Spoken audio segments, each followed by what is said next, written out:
ከንጉሳዊ ቤተሰብ የሆነው ከንጉሱ የጦር መኮንኖች አንዱ የነበረው የኤሊሳማ ልጅ የናታንያ ልጅ እስማኤል በሰባተኛው ወር ከ10 ሰዎች ጋር ወደ ምጽጳ ወደ አኪቃም ልጅ ወደ ጎዶልያስ መጣ። በዚያም በአንድነት ሊበሉ በማዕድ ተቀምጠው ሳለ የናታንያ ልጅ እስማኤልና አብረውት የነበሩ 10 ሰዎች ተነስተው የባቢሎን ንጉሥ በምድሪቱ ላይ ገዥ አድርጎ የሾመውን የሳፋንን ልጅ የአኪቃምን ልጅ ጎዶልያስን በሰይፍ መቱት፣ ገደሉትም። ደግሞም እስማኤል በምጽጳ ከጎዶልያስ ጋር የነበሩትን አይሁድ ሁሉ በዚያም የተገኙትን የባቢሎን ወታደሮች ገደላቸው። ጎዶልያስ በተገደለ ማግስት ማንም ስለ ሁኔታው ከማወቁ በፊት 80 ሰዎች ጢማቸውን ተላጭተው ልብሳቸውን ቀደው ገላቸውን ነጭተው የእህል ቁርባንና ዕጣን በመያዝ ከሴኬም ከሴሎና ከሰማርያ ወደ እግዚአብሔር ቤት ለማቅረብ መጡ። የናታንያ ልጅ እስማኤል ሊገናኛቸው እያለቀሰ ከምጽጳ ወጣ። ሲያገኛቸውም ወደ አኪቃም ልጅ ወደ ጎዶልያስ ኑ አላቸው። ወደ ከተማይቱ በገቡ ጊዜ የናታንያ ልጅ እስማኤልና አብረውት የነበሩ ሰዎች አረዷቸው፣ በውሃ ማጠራቀሚያ ጉድጓድ ውስጥም ጣሏቸው። ከተገደሉት ጋር የነበሩ 10 ሰዎች ግን እስማኤልን እባክህ አትግደለን፣ በእርሻችን ውስጥ የሸሸግነው ስንዴና ገብስ የወይራ ዘይትና ማር ስላለን እባክህን አትግደለን አሉት። እርሱም ተዋቸው፣ ከሌሎቹም ጋር አልገደላቸውም። እስማኤል ከጎዶልያስ በተጨማሪ የገደላቸው ሰዎች ሁሉ ሬሳ የተጣለበት የውሃ ማጠራቀሚያ ጉድጓድ ንጉሡ አሳ የእስራኤልን ንጉሥ ባኦስን ስለፈራ ለመከላከል ያሰራው ነበር።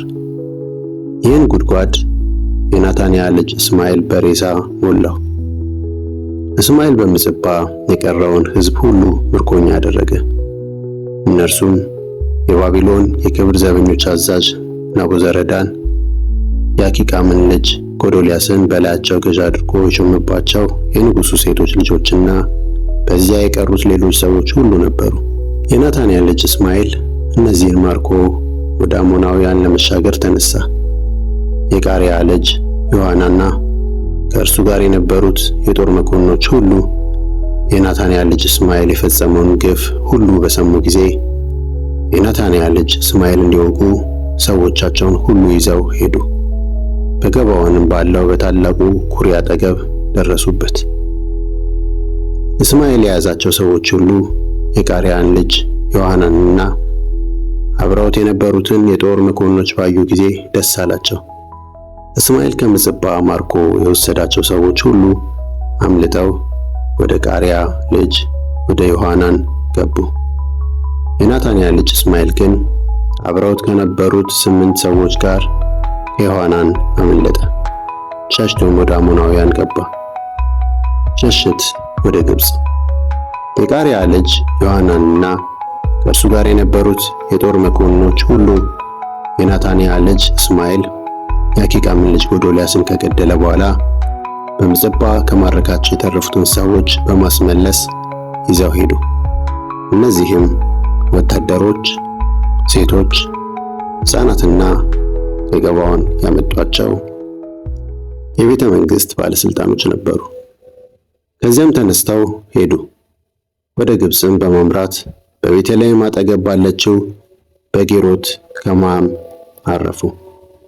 ወደ ግብፅም የሄዱት ከባቢሎናውያን ለማምለጥ ነበር። ባቢሎናውያንንም የፈሩት የናታንያ ልጅ እስማኤል የባቢሎን ንጉሥ የምድሪቱ ገዥ አድርጎ የሾመውን የአኪቃምን ልጅ ጎዶልያስን በመግደሉ ነው።